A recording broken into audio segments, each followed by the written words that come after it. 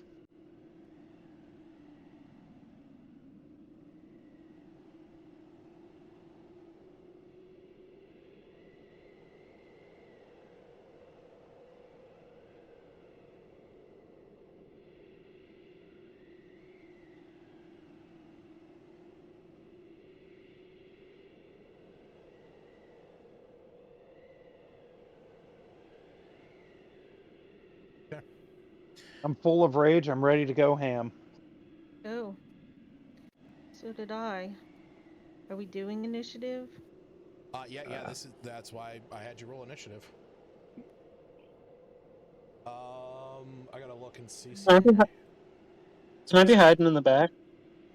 Yeah, Hiding. you weren't really doing anything. So if you want to be like back there, or where do you want to be? Kind of where I can keep it. Can I see anyone and still be in cover and still hide, or is that not how hiding works? That's not how hiding works. If you want to move so that you are hidden, then you can, you can like move back here or you can move down to there. And while you're hidden, you would be unseen. They wouldn't really be able to target you or attack you. But, like that would basically just be cover back there. Okay, that's fine. Okay. All right. Where did you want to be? Did you just want to be like back here? Sure. Okay.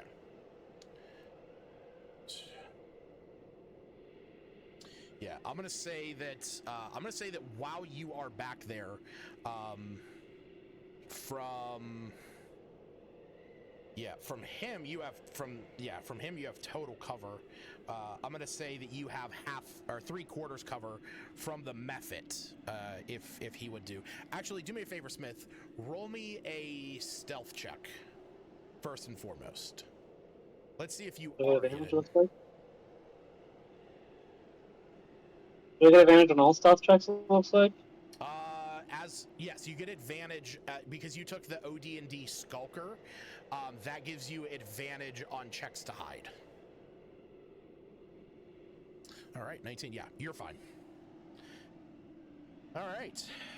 So Breeze, you would be first because you do actually have a higher dexterity score. So you are technically first, unless you want to allow Mortimer to go first, because the two of you both got the same thing. No, I can go first. Where am I? I forgot. I don't even know what my character looks like. I'm pretty sure her dexterity is higher than mine. No, actually, it's the same. We both rolled nat 20s and we No, both got 22. Your modifier is the same, but her score is a 15. Yours is a 14. Oh, okay. Then yeah. Yep. That's why Encounter Plus made it that way.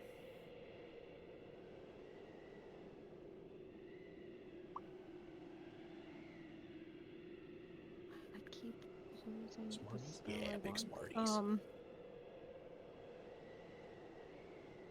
I just don't know how far away I have to. What? Oh, 60 feet. For disrupt order. Okay, yeah. So I don't.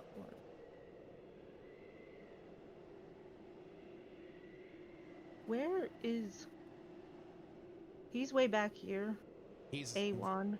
Yes, he is A1, Archmage 1. Okay. Well, wherever I have to move to be.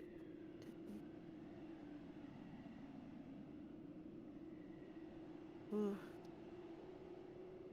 Oh, I'm are like 60 feet within away from 60 him. feet away. So I don't have to move at all. At one extra level higher than it's supposed to be. Wait, disrupt order is second level? You can target additional creatures. Wait, I can't? I thought I could. Or no, sorry. Higher You levels you roll get an to roll additional twice D100. and then pick. Yes. Yeah, where are we at? Second level, third. I think it starts at second level, and I wanted It is a second level third. spell, but you can cast it as third or fourth. Okay, that's what I was doing. Third. And then, who rolls the 100? Is that your? It's supposed do. to be for him. What says Oh. the target? I guess that's me. So, Hold on. I mean, I don't mind. I got it. What level are you So, casting this at? third, so 2 of them. All right, that's a 55 and a 64. So that's either the target's bones soften, causing it to become vulnerable to bludgeoning damage for 1 minute, or the target erupts with electricity, taking 2d10 lightning damage and being knocked prone. Oh man, guys.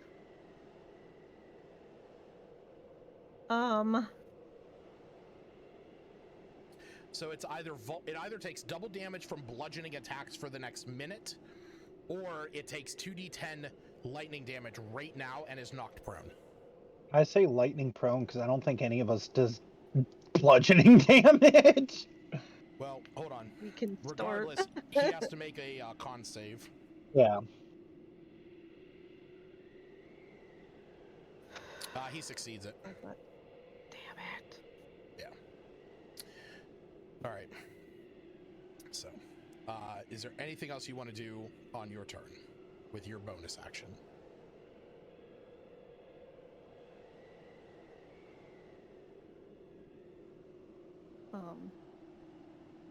Pretty much the only thing you could do would be the hidden step.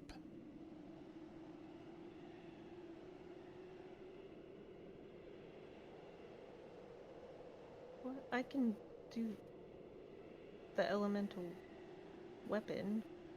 You still have your elemental weapon. Well, I still have it. I mean, you can make a new one if you want to make it out of the frigid air that's making up the furniture in his room. I would argue that would be bludgeoning.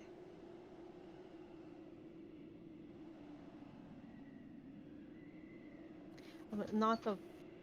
I'm sorry. Oh. I forgot. I'm sorry. Whatever. Thanks.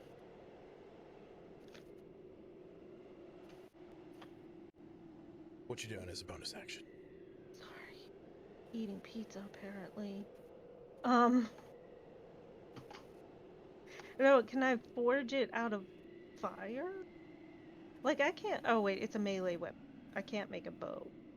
Correct. It is a one-handed melee weapon. Okay. We'll forge,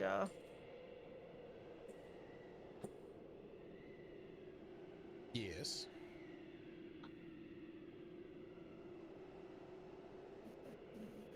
Melee weapons.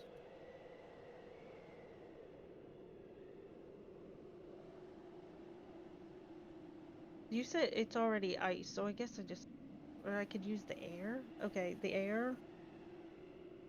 Yes, you could use the air to make a bludgeoning weapon. Okay, I'll do that. Okay.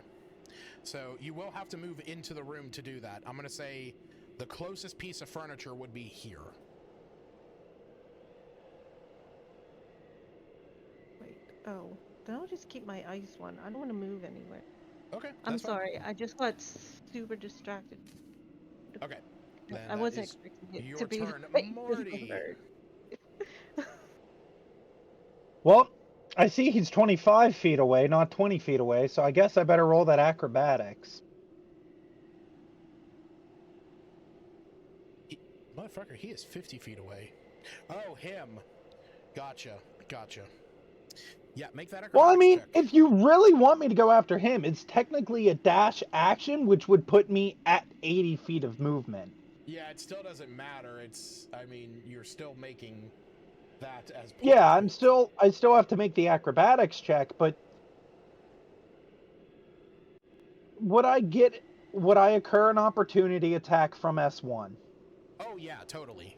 If you Okay, tried then to yeah, move past him. I'm just gonna dash to S1. Was Okay. rolling the nat 20s give advantage? That's 21. On initiative, yes. Anytime that you roll a nat 20 and you take that roll. I got a 21 on my acrobatics That check. hits. No. That's for the acrobatics check, so I don't go I'm pro. sorry. I'm sorry. Yeah, you do not fall. You do not fall. All right, now let's see if the Goring Rush hits. That's a 22. Yeah, that hits. Uh, only 5 piercing damage. Okay. Not bad, though.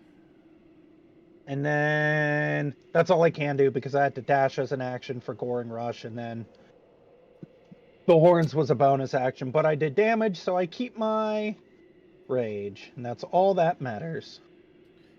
All right. It is the Guardian's turn. As you can see that an amulet alights around Gonran's neck as the shield guardian kind of like as it moved into position, it was kind of like hunched over. As you hit it, it really did not move. It kind of like stumbled back a bit, but you see the amulet glow around Gonran's neck, and as this happens, the sentinel looks up and goes to swing at you with a 20 and a nat 1, so that 20 is gonna hit for 6 points of bludgeoning damage. Is that with the resistance? It would be half of that then. So 3. Yes. Okay. All right. Is this Guardian made of wood by chance? It is specifically made of metal. Damn. Yeah, no, I do get that. Wait, you know what?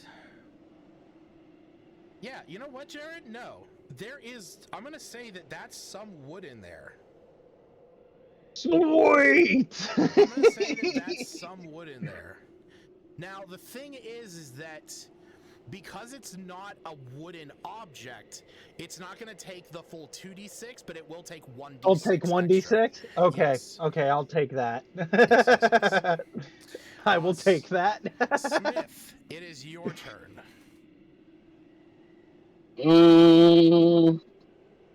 I can't aim at anyone from where I am, right? From where you are, no. You would have to move out into cover. Or out from your cover Okay. to target someone. You could target the dragon, technically. Okay, let's kill him. I'm just kidding. Just keep in maybe mind, up a little bit. Like 20 sneak feet, I attack guess. works for all finesse weapons, including bows. Alright. You move up 20 feet. You see Morty That'll work. standing up front in front of the shield guardian. And you can see He's just huffing out of his nose. and you see the ground around Morty is like through the ice, magically through the ice, there are flowers and vines growing around him.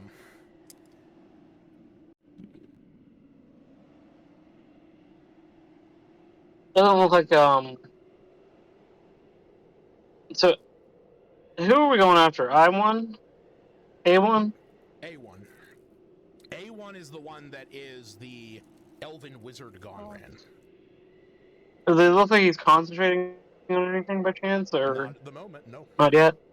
Right. Alright, then I will just attack, I guess, S1. Okay.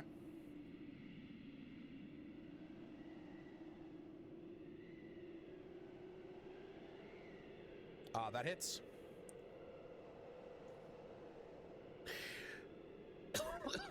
And you get your sneak damage.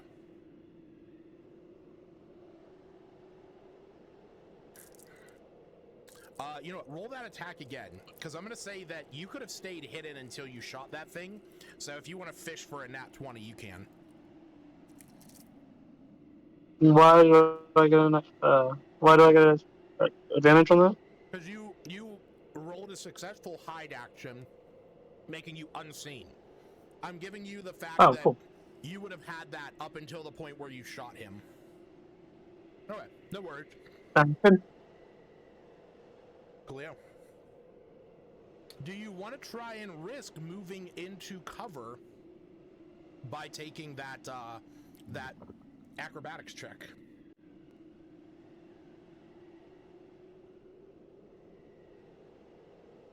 No,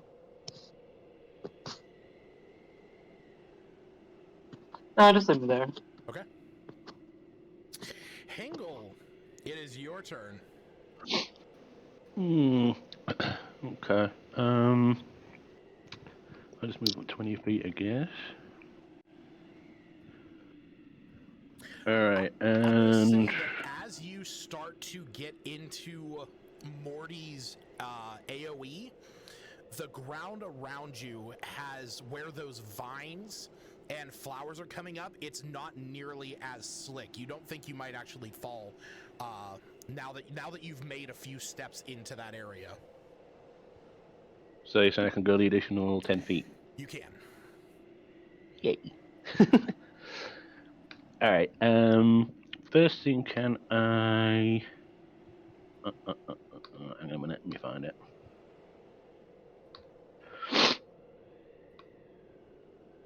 That's right. Get the stepfather's approval for the marriage.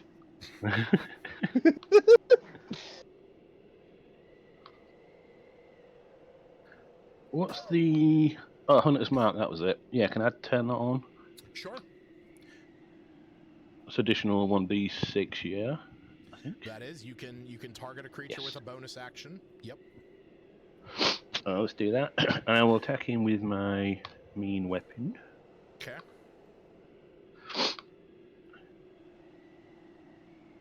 That hits.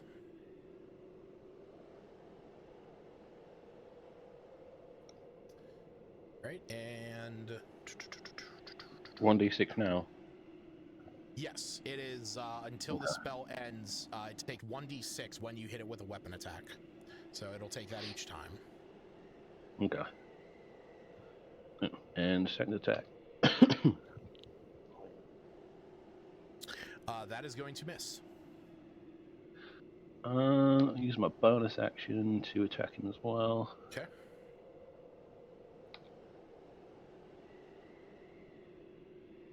Ooh, that is just going to miss. That sucks. I think there's anything else I can do is the...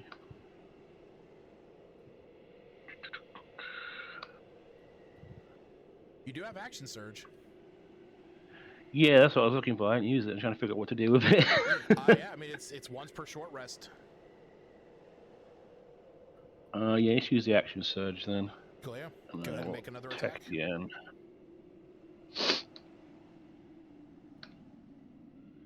God damn it. Oof. Man, you were doing really good up until these rolls. Ah, that sucks. Alright, I guess I'm done. Yeah, I think I'm done. Wait, hold on one second.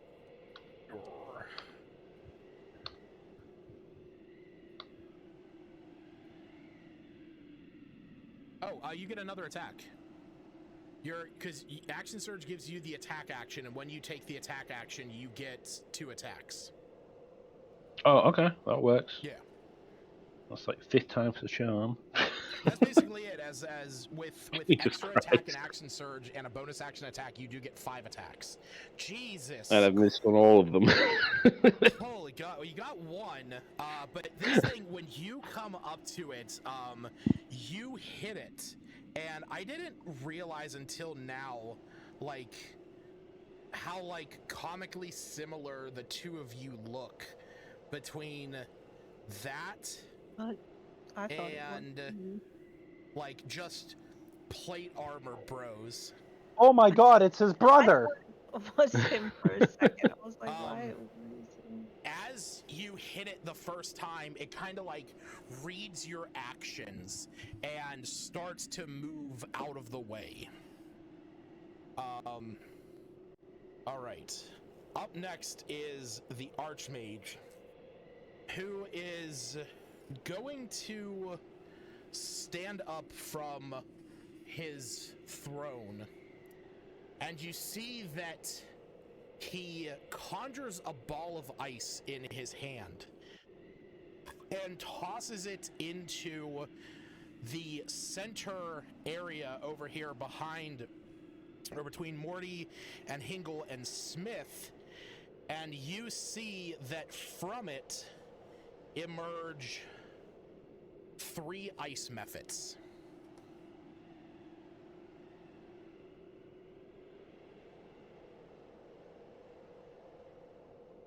And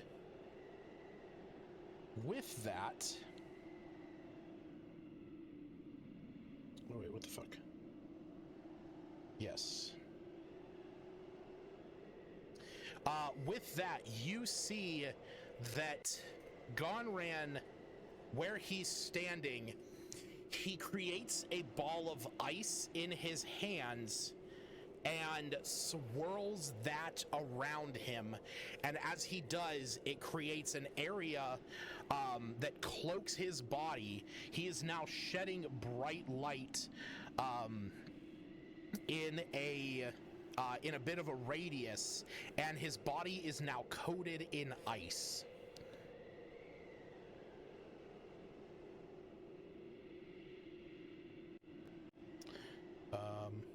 Give me 1 second.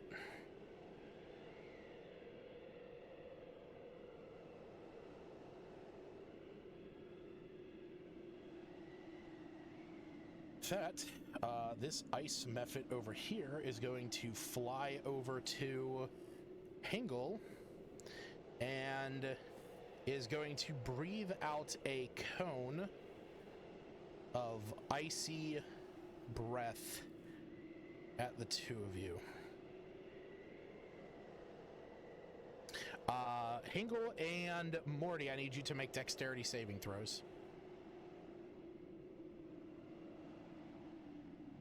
Hey, I get advantage on that. You do.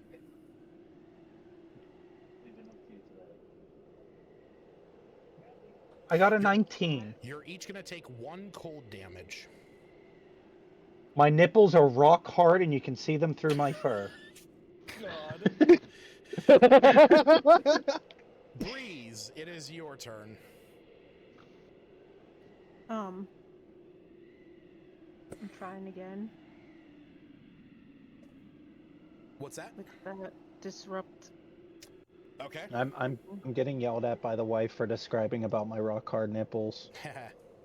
Right, Oh wait, technically I was fused for the bull. They're udders now. Oh, that's true. Your udders are rock hard. Yeah, my udders are rock hard. I rolled a soft 20. He saves again against your disrupt order. Okay, I need to mark it off.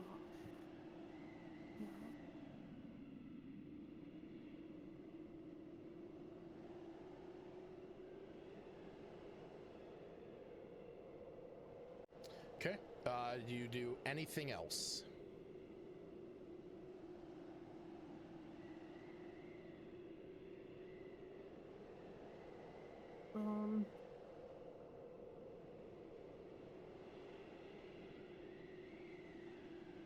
Yeah, I can turn invisible. You can. You can use hidden step. I can do that, but I can move after. No one. You can. And I will say that you watched as Hingle had moved forward into that area where Morty's vines are, that he seemed to be more sure of foot. So I'm going to say both Smith and Breeze can see that so long as you're within that area surrounding Morty, you do not suffer the penalty of moving 20 feet and falling.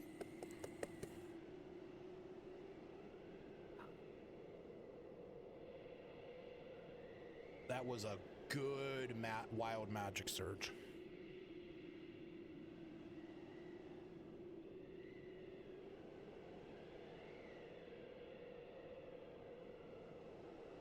I cannot. I think this is all the further I can go. Well, like I said, you can get within the area of that green circle. Yeah, I moved 20 feet, so then I can move more? Right, because then you would be Okay. you would be in the circle there, so it doesn't make you fall.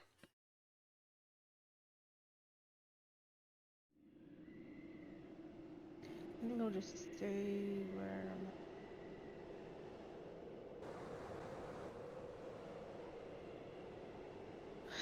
For now. I'm not ever invisible. Yeah, I did everything, an attempt at an action, bonus action, and then move. All right. Morty. All right. I'm going to take a big old wood axe cutter axe to this guardian.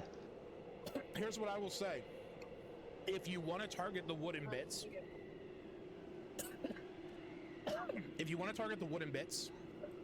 it'll be, I'm going to raise his AC by 2, but it'll deal the extra 2d6. I'll just go for the normal guardian. That's a 16 to hit, by the way, because Cool. I rolled the d6 because I bolstered my magic. That's going to be a 17 to hit. That's going to cause it to hit because you have flanking with Hingle. Oh, nice. So that does hit? That does hit. It is thanks to All that right. +3 or thanks to Hingle that you actually did hit. All right. I'm going to do the, okay, so that's just 10 plus the rage, so that's 2. So 12 slashing damage. And now... Make sure you add the 1d6. Yes, there we go. There's the 3. Okay. And now I'm going to use Hammering Horns. Immediately after you hit a creature with a melee attack as part of the attack action on your turn, you can use a bonus action to attempt to shove that target with your horns. The target must be no more than one size larger than you and within 5 feet of you, unless it succeeds on a strength saving throw, DC 15. I push it up to 10 feet away. All right.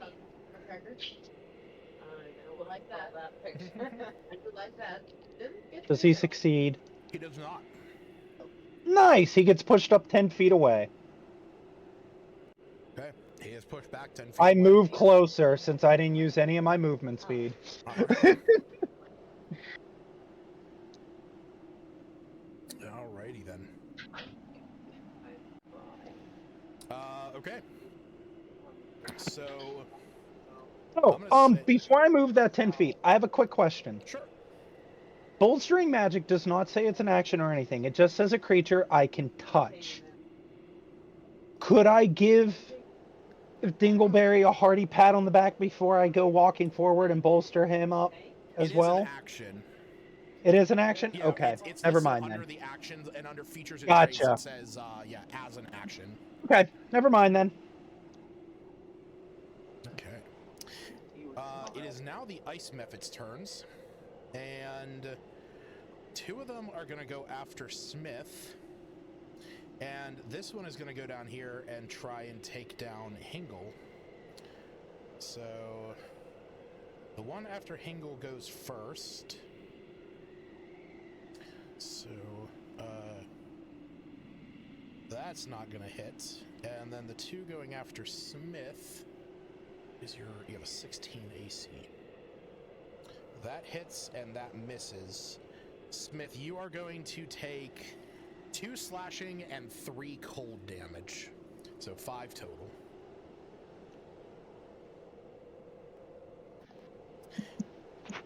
Shield Guardian is going to hit Hingle. Or not Hingle, it's going to hit Morty.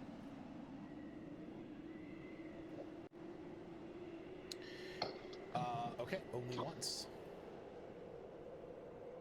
Morty, you take 6 points of damage. That's with your rage taken into account. Smith, it is back to you.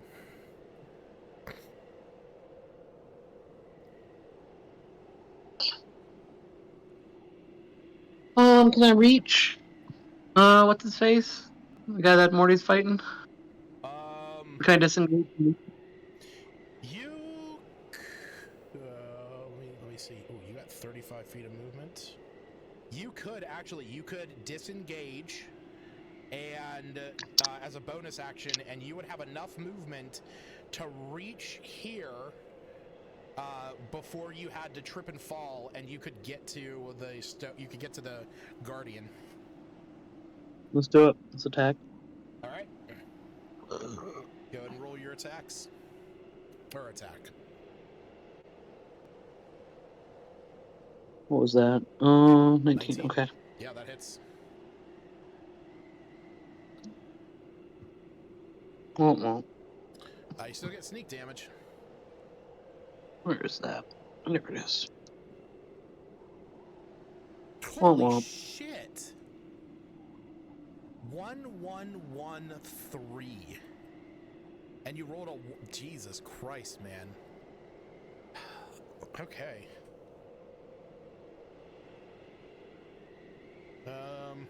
Alright. Hingle, you have 2 ice methods that are stabbing at you from the side. You just heard footsteps behind you, but as you turn around, you saw Breeze turn invisible. Back when she was in that further cavern. Smith just ran past you, attacking the stone giant, and you see Gonran coated in an icy armor.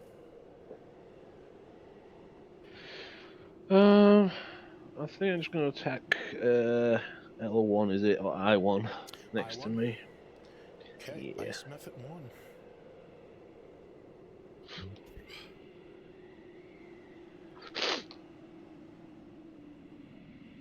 Nat 20. Yeah. Nice. Nat 20. Congrats. Yay! All right. So that's going to be 1d10 plus 14. So we go with the first one. So 9 plus 14 is 23. All right. You stab into this thing, and as you do,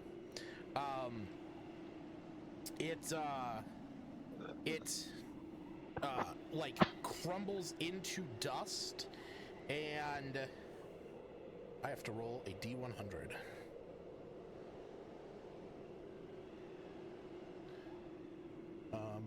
Ooh, I get inspiration too. Yay. Hey, yeah, congrats. There it is.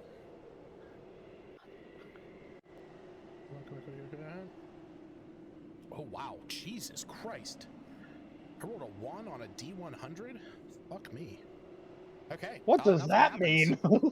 Nothing. It means nothing happens. I feel sad. So yeah. That's like a 1 in 100th chance. That is almost like a 1% chance. I'm never rolling. Oh yeah, I've got another attack. Yeah, you do. You have another attack. Let's go for the guy behind me as well. Okay.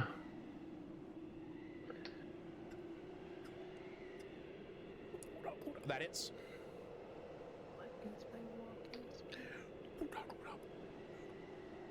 Poof. Okay. Well, saved by the bell. I use my bonus action too. Sure can.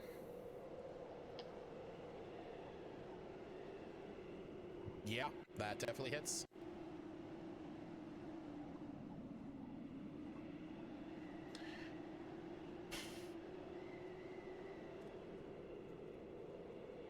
All right, that thing is just holding in against those attacks. Do you want to move or anything else? I'll stay put for the minute. Okay. It is the Archmage's turn. And he is going to move up to the stone or the shield guardian, and you see you can see that he places his hand on the back of the shield guardian, and there's a little bit of electricity that sparks between him and the shield guardian, and then he is going to take a step back.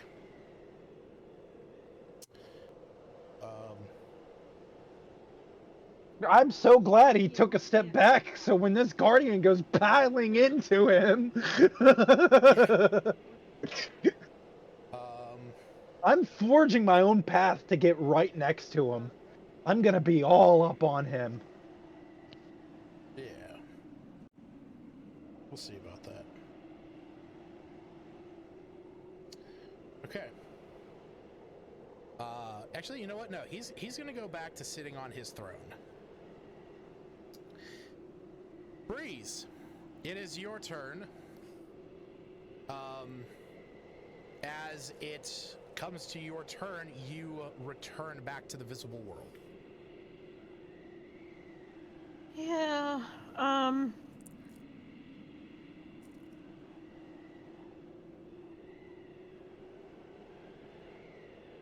gonna try lightning bolt at the mage. Okay. Where are we at? Is this 3rd level? 4th level. At what level? At 3rd level, I scrolled too far. I'm gonna counterspell that. Golly, that's so Counterspell. nice. I've never been counterspelled before. Yeah. Hey, there's a first time for everything. So exciting. I guess my inspiration does not help against counterspell It is not. or tempting. I need to like use my spell slot, so that's not fun. But you still do have a bonus action. Yeah. I'm gonna turn invisible again. I'm gonna be real with you. You could have turned invisible first as a bonus action, moved, and then cast lightning bolt, because you would have been an unseen target that he could not have counterspelled. Oh well. I mean, unless you're gonna let me I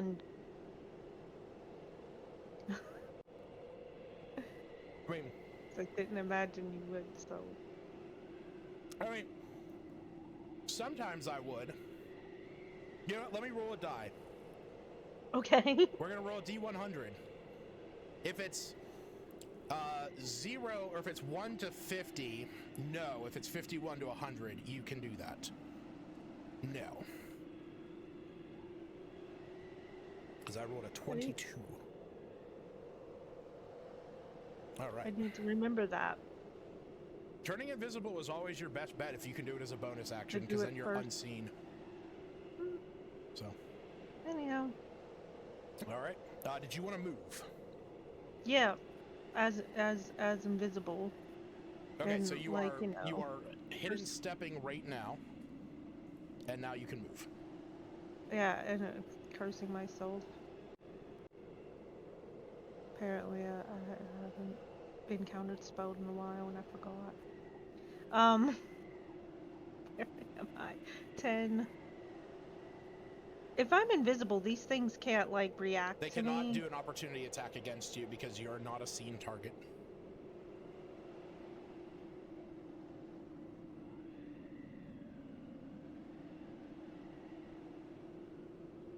Oh, no, this seems good.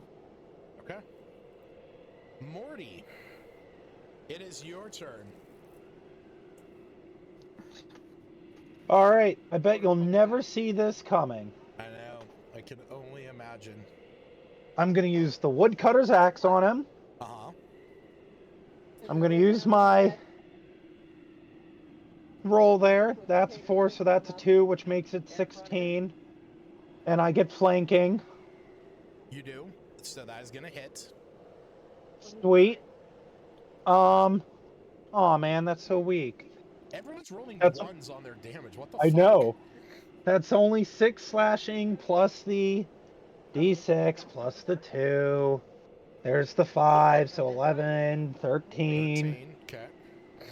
And now Flanking on both of us, even if I'm invisible. No, because the only reason why that you would get flanking is that they're trying to focus on multiple targets. And now I'm going to try giving him a push with my hammering horns.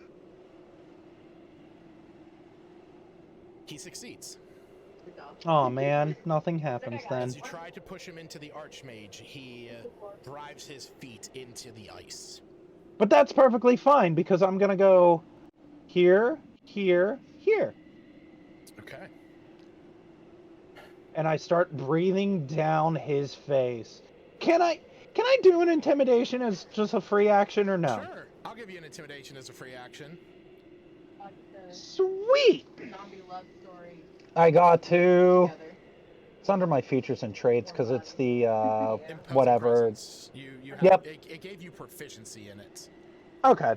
Yeah. I didn't know if it was advantage or just proficiency. You just automatically have advantage on it. Or I mean, you automatically have proficiency in it. That's a 16 for intimidation. He looks at you, and as you are doing this, he looks over at his shield guardian, looks back at you, and then smiles. Says, "This is not over until I say it is." Oh, you won't be saying much for long. Right. This one is going to attack Hingle. That misses. The one that came down is going to attack, as well as... Alright, 3. I'm gonna move that guy just out of the way so I can get him down there. I think the only thing that's gonna freeze it down here is As the shield guardian is standing there, you see that it holds its hands in front of itself. As this happens, lightning begins to emerge. Is the shield guardian using a spell? Maybe. Congratulations, it's getting hit with Mage Slayer. Okay. Yeah, you get to attack him. I'm using my inspiration. Okay. Okay, that's better. Okay. Yeah, that hits. That's 12 plus the 1d6 plus the 2, so that would be 14, 19. Okay.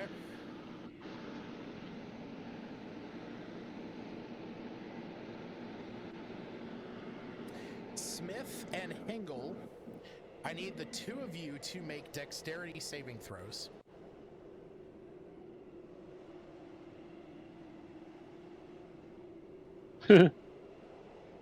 Nice, Smith. Good job.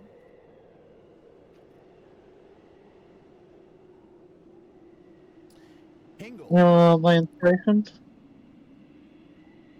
Oh yeah, I do have inspiration. Thank you, Smith. Oh, good call. Yeah, needed that one. You dropped your... I thought you had inspiration still. That's much better. Okay. So, Smith and Hingle, you are each going to take 18 points of lightning damage. Do I take 9 on that? What's that? Or no, do I take 9 on that? For what? Bullshit, Evasion, I uncanny think it is. dodge. Oh, You can no. have that. Wait. It was a dexterity saving throw, right? Evasion, yes. He has it anyways, Yes, yeah. you could take it. Yeah, your evasion would kick in. You take no damage. Awesome. Okay. So, what happens though is Hingle, as the because I actually forgot to do this the last time, so you kind of got away with it the last time.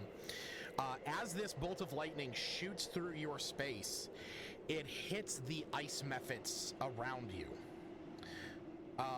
I need you to make 3 dexterity saving throws.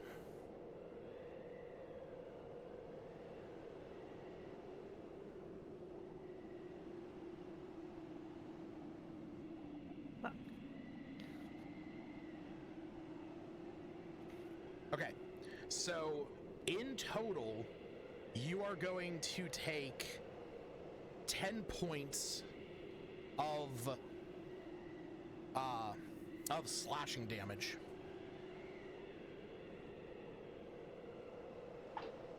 Now I need to roll a D100. Oh shit.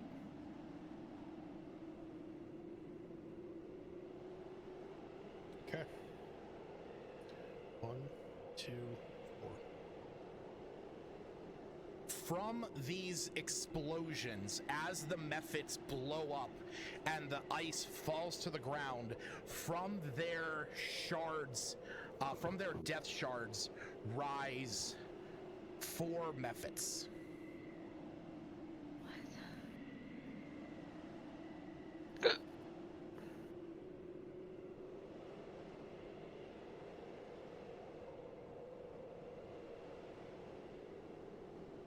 Shit. I'd have to fuck something up there. There we go.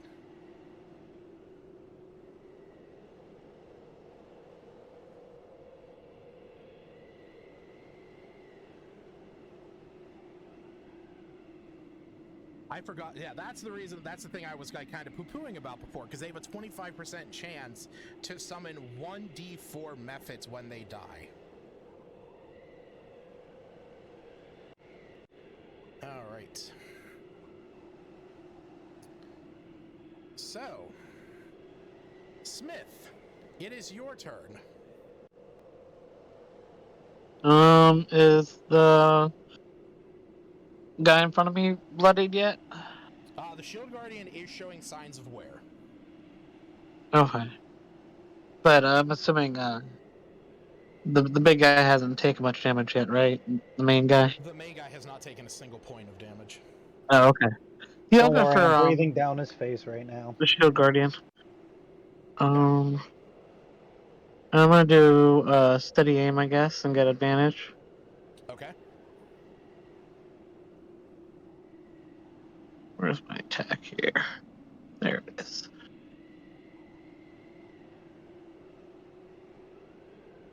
At 20. Nice. Hell yeah. Nat 20! Jesus Christ. With the sneak attack damage and all, Lucas, Oh my rogues are God. great. All right, Coming in clutch. So that is 7. So that's going to be 7 plus 8. So that's 15. Plus 10. So 25. Don't forget the 36. Plus 24. Plus 24. So that is 49. Or yeah, 25. Yeah, that's 49 points of damage. Here, the one. Jesus Christ. Yeah, Smith, you take your rapier and you hit this thing in like a crucial component. You see some of its parts begin to kind of seize up and like twitch almost as it's slumping over a bit. Still alive? It is still alive, yeah. No, damn. Okay. All right, Hingle. If anyone needs inspiration, you can have it. Yeah, oh yeah, that's true. True. I mean, I'll take it if nobody else wants it. I don't need it. I could use it. I've only got like 12 All hit right. points. I'll give it to Hingle. Yeah. Thank you. All right. I guess I'll attack I3 first.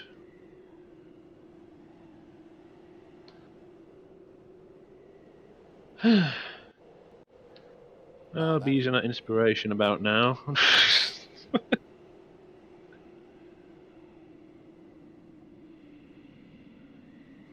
That hits.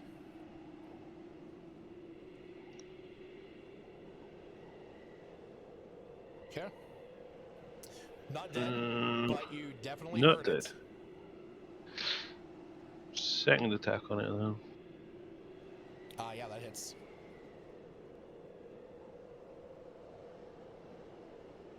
Okay. Go ahead and make that dexterity save for me.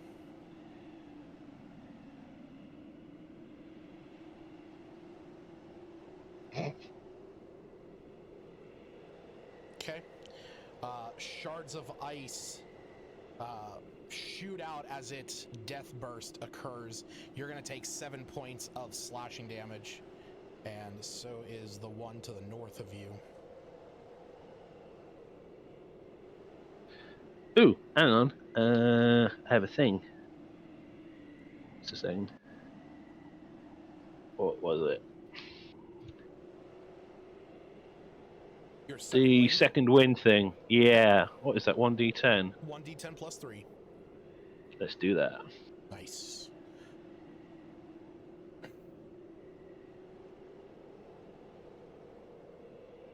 Oh, it's better than now. Okay. Through 5 hit points. Woohoo! Back up to 10. It is now the Archmage's turn.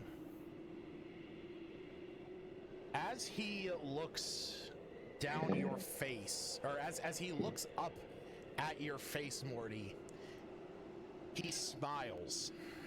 And seeing your unbridled rage, seeing the fortitude that Hingle is showing, the craftiness that Breeze is showing, and the deadliness that Smith is showing, he smiles and says, "It has been some time since somebody could challenge me like this. But sometimes drastic measures require drastic action." And he snaps his fingers. Coward. Sweet. Okay. As he snaps his fingers, you all just need to hold on for a moment. And not shout coward. I have advantage on saving throws against spells cast by creatures within 5 feet of me. Yep, no, I know.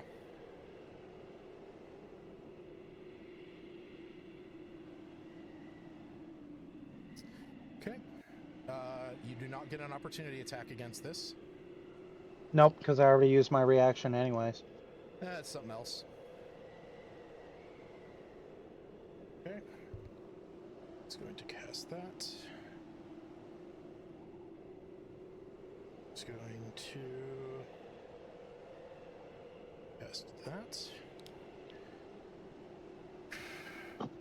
He's going to go up and cast Moving all over the place. that.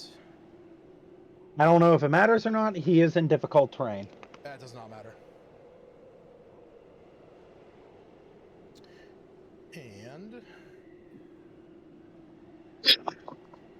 He did just walk like all over the place. But no, it also doesn't...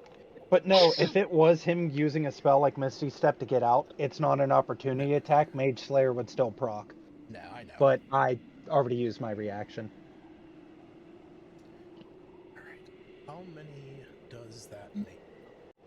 So I have one thing that I need to left.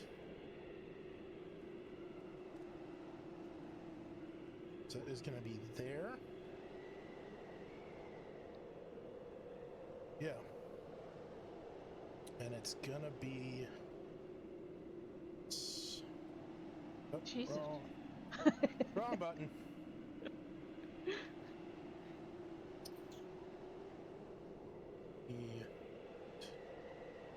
Eight.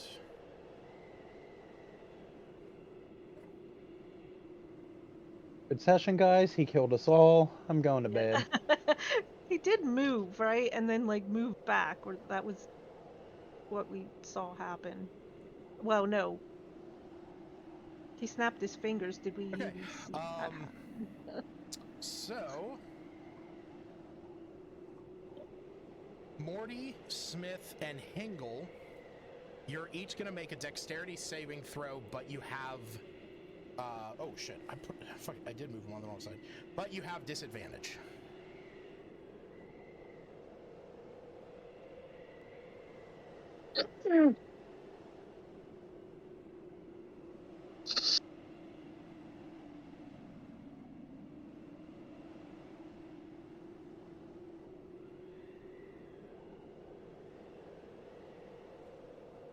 Man, every so often I hear the little old wind sound from Kenku.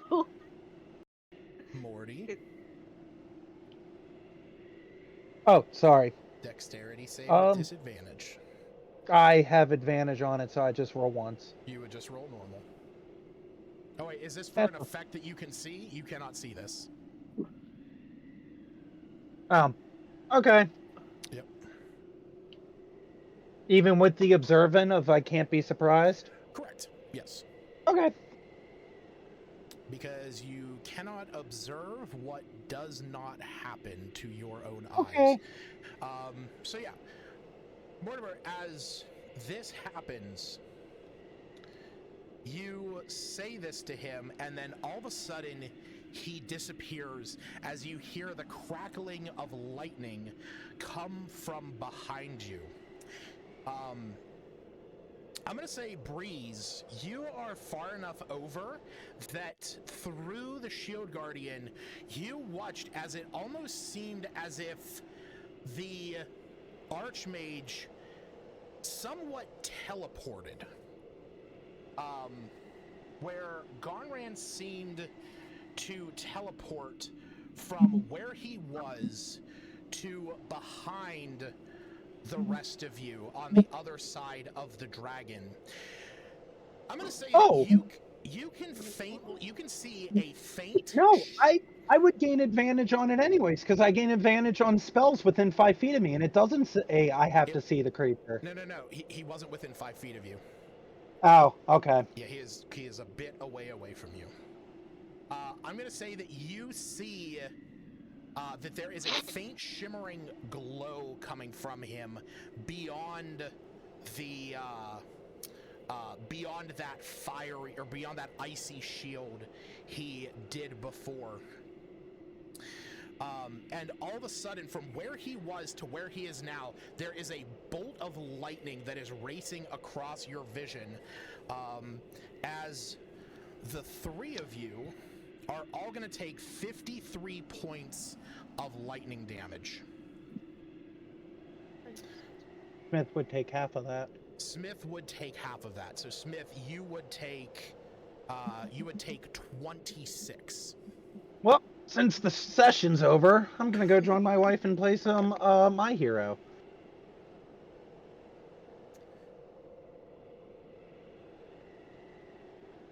It's not over.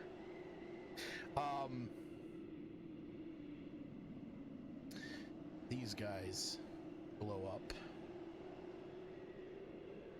And the Shield Guardian likewise explodes.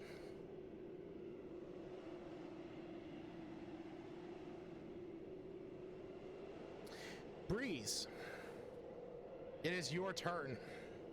In this moment, you watched this wizard teleport to the other side of the room with a lightning bolt streaking across it. As it did, you watched as both Morty and Hingle drop to the ground. Oh my.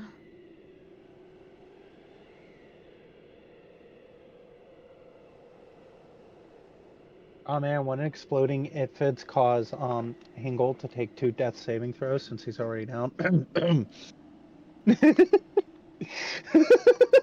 I mean, I guess technically, but, you know, we'll see what happens. Sorry, I was clearing my throat there. Right. So what are you doing, Stacy?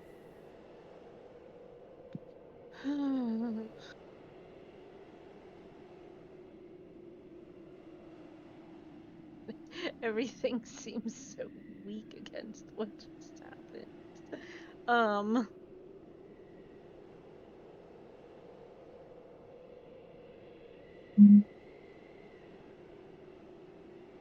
Oh, here, just some random news for everybody here. Will Smith and Jada has officially separated, as apparently my phone thought it was important to tell me it's a breaking news alert. Dude, that, like, it was literally talked about that happened, like, back in 2016. Apparently now it's like official though, to where it's because Jada finally announced it to where it's now they're officially done, no longer talking blah blah blah blah. I don't care. I love you, Jada. I know that. Oh, I'm aware. I know that you don't care either.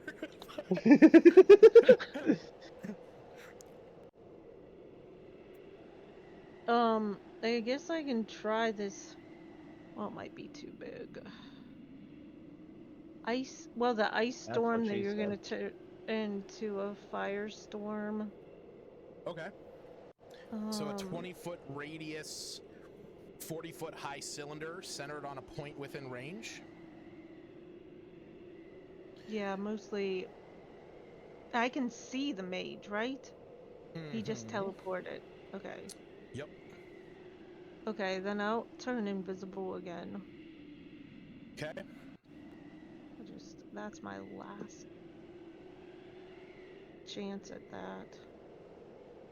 I need to take off the box. I've lost it.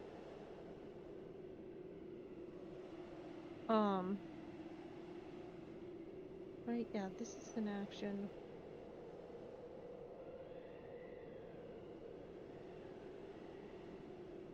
But Somewhere about up there. so it doesn't, yeah, so it doesn't hit any of our guys. That's Oh fine. no, that poor tongueless dragon. Well, I don't Okay. think it's hitting the dragon either, Miss Dragon. I should still be invisible though. I used my last one before casting. Uh, I'm sorry. yes. This lasts until the start of your next turn or until you attack, make a damage roll, or force someone to make a saving throw. Since you're forcing him to make a Oh. saving throw, your invisibility breaks. Wouldn't that have been the same with the lightning then? No, he can't see you casting the spell. Okay. You only appear when the spell is cast, meaning that he has to make the save. Otherwise, I would have countered it with a 4th level spell slot. Yeah, it would have been easy. It would have been easy. All right, I rolled a nat 20 on his save, so go ahead and roll the damage for... What level? It's a 4th level spell. Yes, you only have up to 4th level spells. I only have 4. So it's going to be I just need 2d8 actual bludgeoning plus 4d6 cold. Fire? Sorry, fire. My apologies. Yeah, 2d8 bludgeoning, 4d6 fire.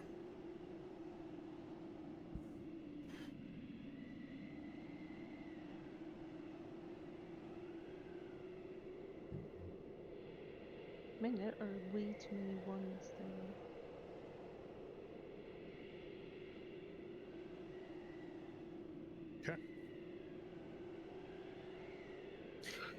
You see as you create this storm, it appears in this space and kind of melts some of the ice into a nice crisp, like a nice crisp glaze.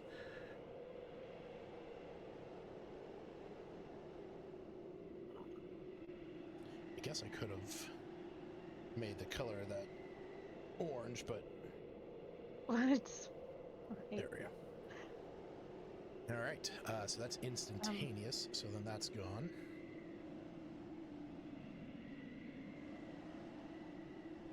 Right. Do you do anything else? Do you move? I'm gonna move. I was thinking I had a bonus action, but I don't because I used it. I don't know where to move to. Who's down? Morty This and guy? Hingle. Your stepdad and your traveling companion. The only one who is still standing is the rogue, other than you. Crap. I haven't got anything to help them really. And because I used it all up. So I'm just moving. Okay. I can only go like 20 feet. Give me a death save. And you can roll this to the party, I don't care. It's a one-shot. Okay. Yay! I cough up a little less blood.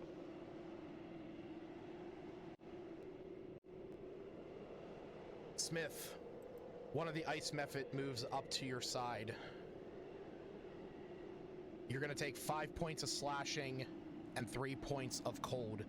as it claws Yep. into you. Okay, that would change your AC from 16 to 21, so that would cause it to miss. All right. Smith, it is your turn. Is A1 bloodied yet? No, doesn't look like it. No, he has taken menial damage.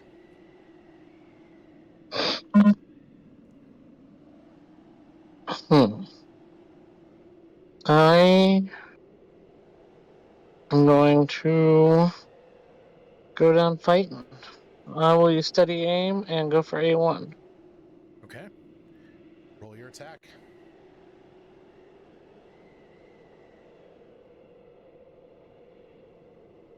Oop, what's going on here? 22. That would hit.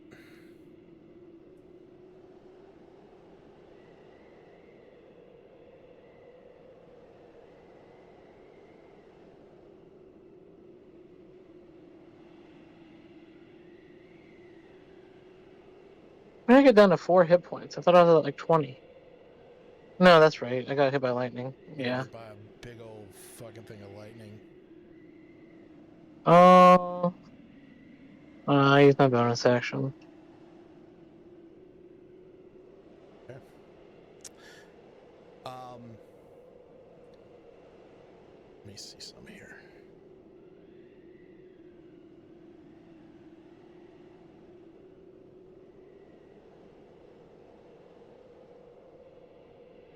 Okay. As you take aim... Oh, wait, you attacked with your rapier? Or are you running up to him and attacking? Oh shit, I'm sorry. Can you just take 2 points off? Is that not hit? Between that, what would have been a... Other than my short bow. Other than +8. Okay. So, should I just reroll damage, or how do you want me to do that? I'm sorry about that. Yeah, just re-roll the damage. Okay.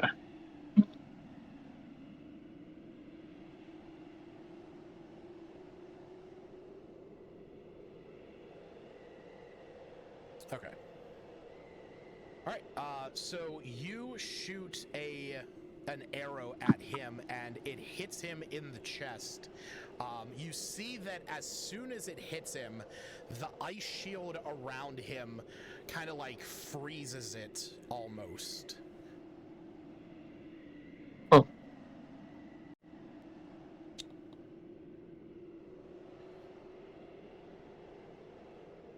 Hingle, give me a death save. Just a D20, innit?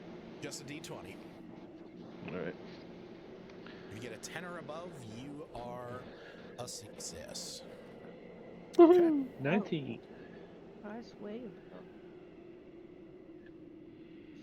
though. Smith. The mage walks up to you slowly,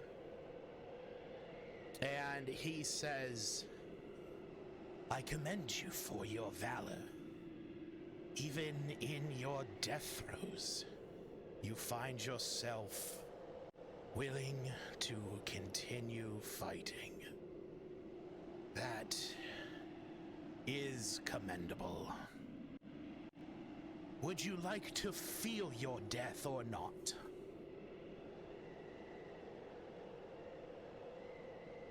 I'll just kind of like spit in his face. Well then, I will make sure that you are alive long enough to feel every second of it. And from where he is standing, he is going to cast Cone of Cold. I need both of you to make Constitution saving throws. First on a dex save? I'm 100%. Damn. Oh, con save. I have inspiration to do that again. I mean, yes, if you have inspiration, you can make the rolls again.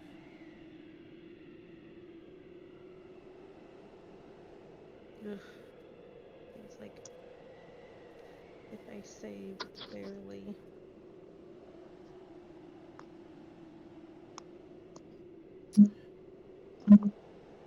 You are both going to take 17 points of cold damage. Oh, wait, actually, Breeze, you're going to take 35. I'm down.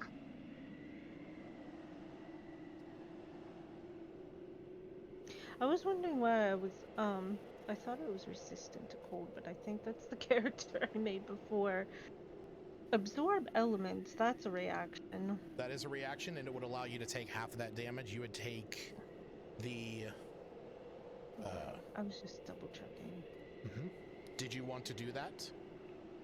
Yeah. Okay. Okay. So then it is 17 then? 17, yes. As the I cone... didn't... as the cone dissipates and he sees you still standing there, he walks over to Mortimer's unmoving body at the moment, and he looks at you and says, "I must commend your resilience, young one. You hail from the Frost Giants, don't you? I can see it in your face. So...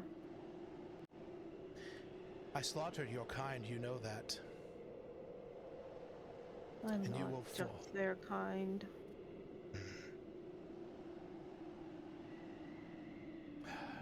It is a fitting death. Breeze, it's your turn.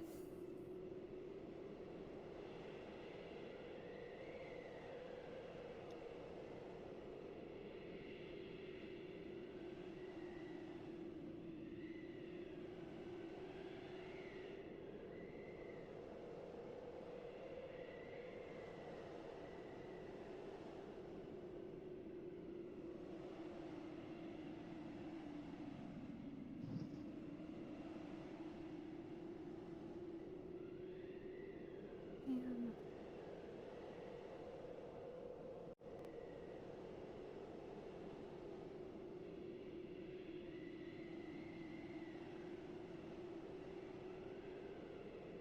Nothing strong enough. Ugh.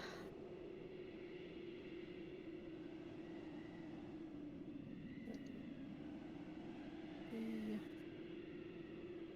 4.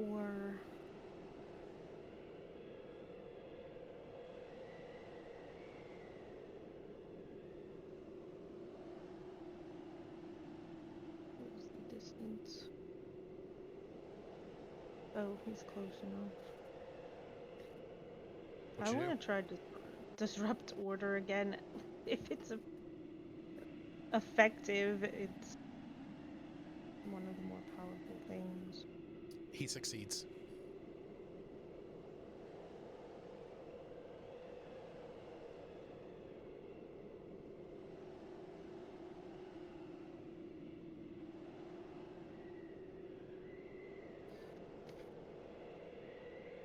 I don't know what bonus actions I've got.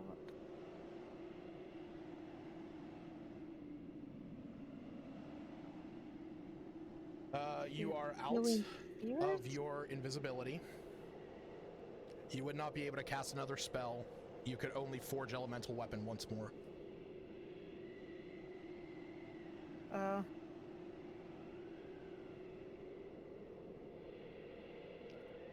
I forget those rules.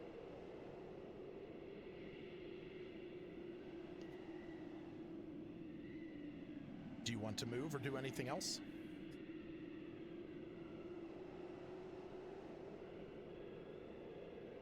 Yeah, move. I guess. Where was I?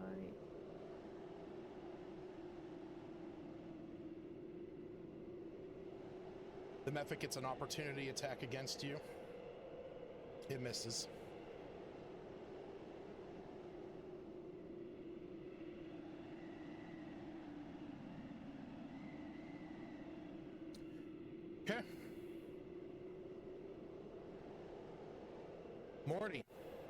my revivify, they have to actually, or is it when they're down? Your revivify is that as an action, a creature that has died in the last minute comes back to life with 1 hit point. They have to die for that to happen. There's a failure. Yeah. Healing can bring them back. Like, they are downed. They are not dead. But, you know, you would have to wait till your next turn.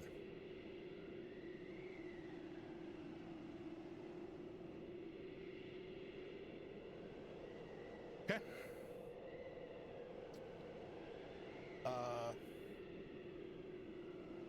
This ice method is going to move up to you. It is going to use... Breeze, I need you to make a dex save. And Cephas, Jesus Christ, sorry. Steve, I'm going to need you to just mark a failure for your death saves.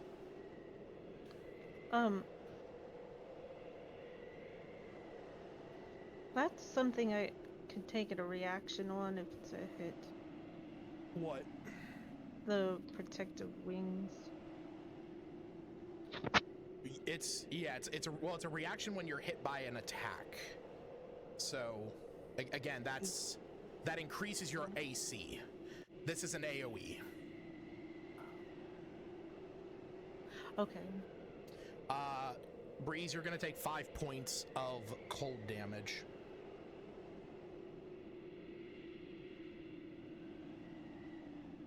Okay. Smith, I need you to make a death saving throw. Okay, mark off that failure. Hengel, death save.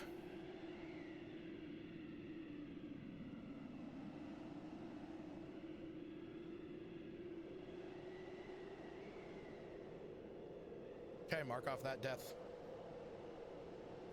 Dun dun dun.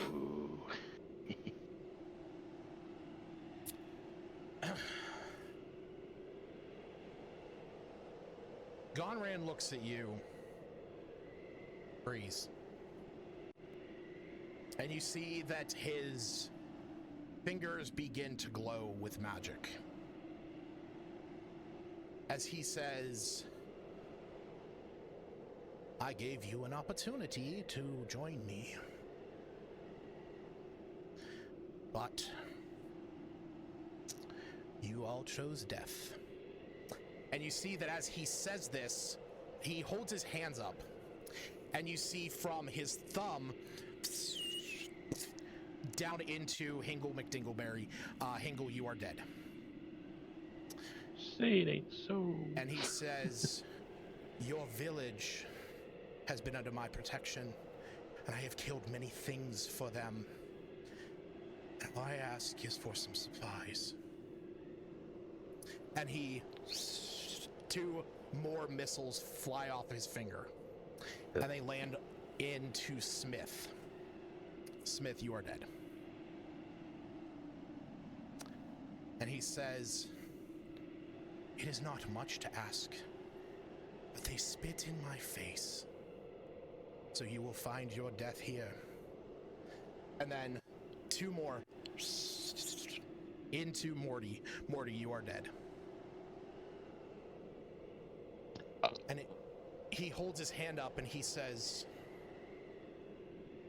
I will make sure that your body returns to them. Be a message. And with that, I need to roll some dice.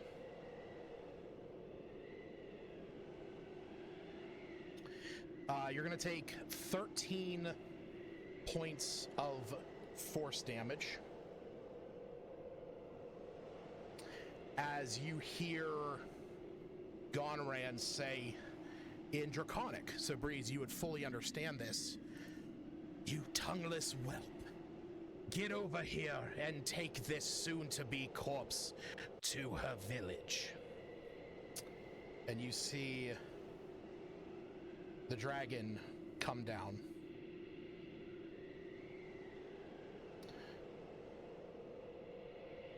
But you will get a turn before anything happens.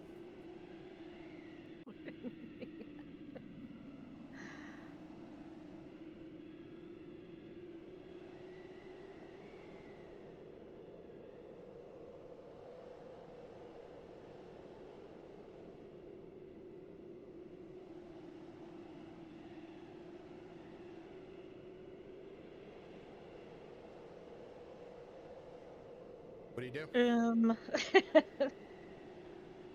There isn't much.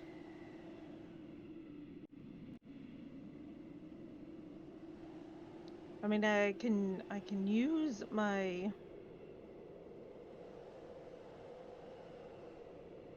what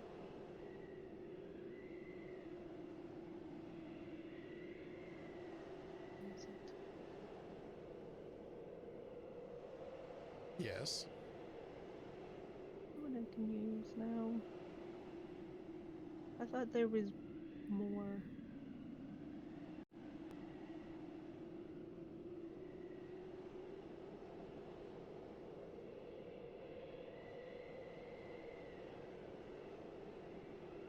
The Revivify. You don't have spell slots to do that.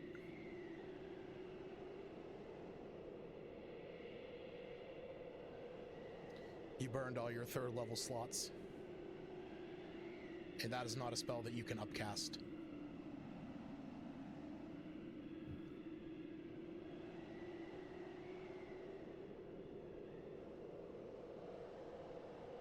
Well, I used the I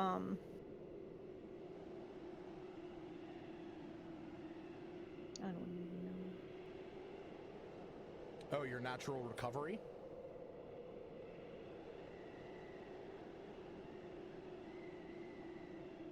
Because that's during a short rest.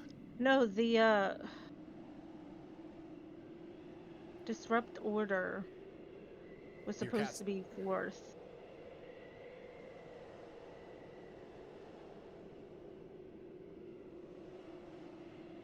But you just said he.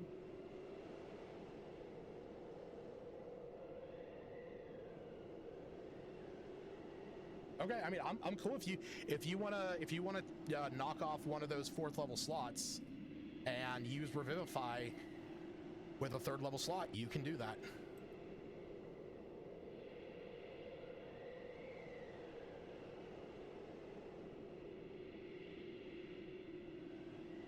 And it's touch, so I am close enough to write its touch.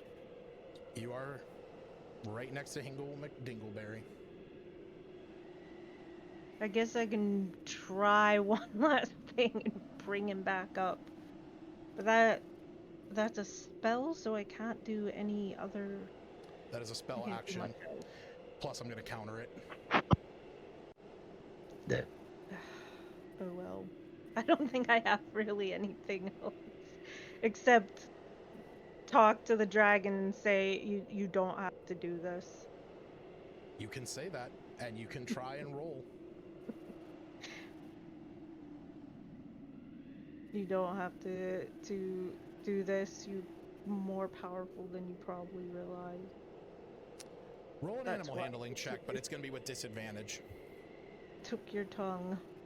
This thing is more afraid of Gonran than it is willing to abide by your heroics, so to speak. Heroics. They're both pretty low. You see there is just a glare from Gonran as the dragon is not swayed. Do you want to move or do anything else? I don't think there's anything else you could do except to call him a coward. You have all this power. And you use it to torment. You. He looks at you as the mephit in front of you claws into you. You're going to take 8 points of damage from that. As he takes a step closer as the dragon moves up behind you. And you hear him say, I killed every raiding giant to save your village, and you have the gall to call me a coward. I wasn't then. I'm now. You're a coward now. Well, I will make sure that your village knows of how much of a coward I am. Where's your book? You need so much.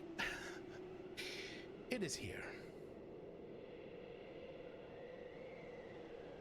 I don't need a book. I never did.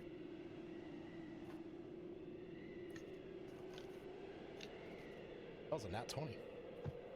Okay. On needing a book.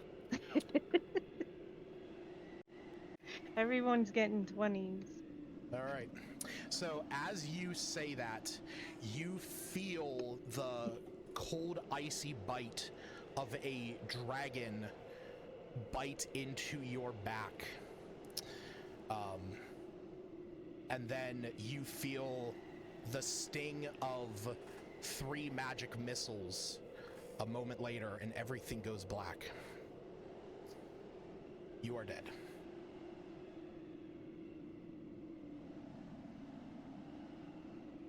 As the camera hovers over this moment of death, you see Gonran walks around, looking at the dead bodies that litter his floor.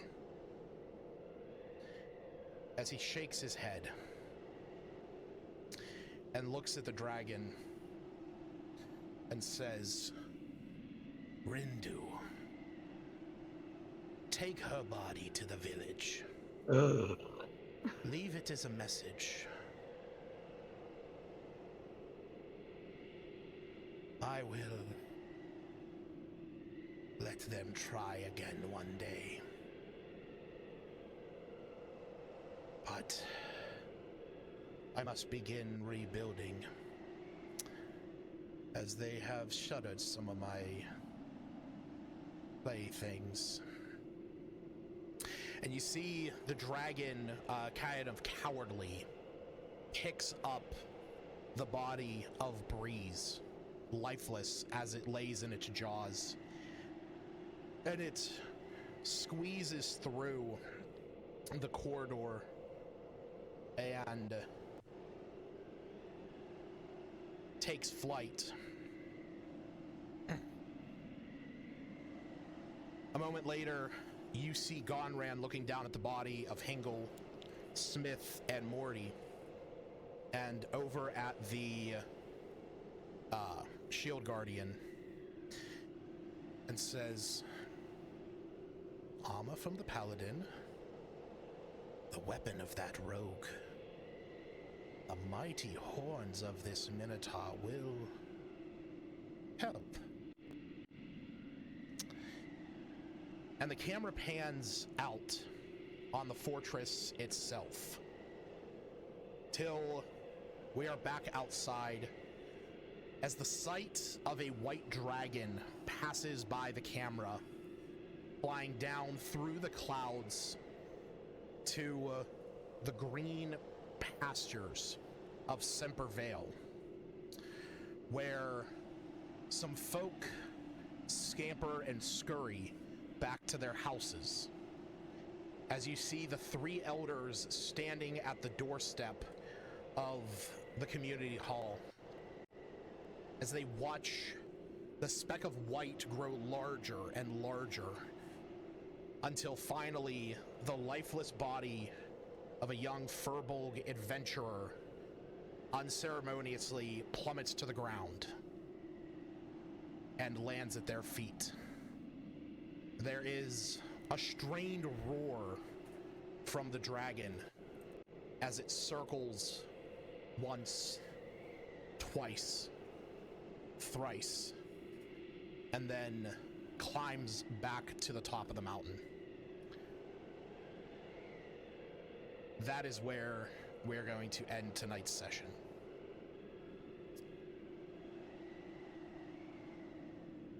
To those of you watching at home, thanks for joining us. This was a somber one. Doesn't happen often, but it does happen. I like to point out I made second place on Disney Speedstorm during that. Congratulations, buddy. Everyone out in the So- stream, you folks have a wonderful night, and we will see you next time.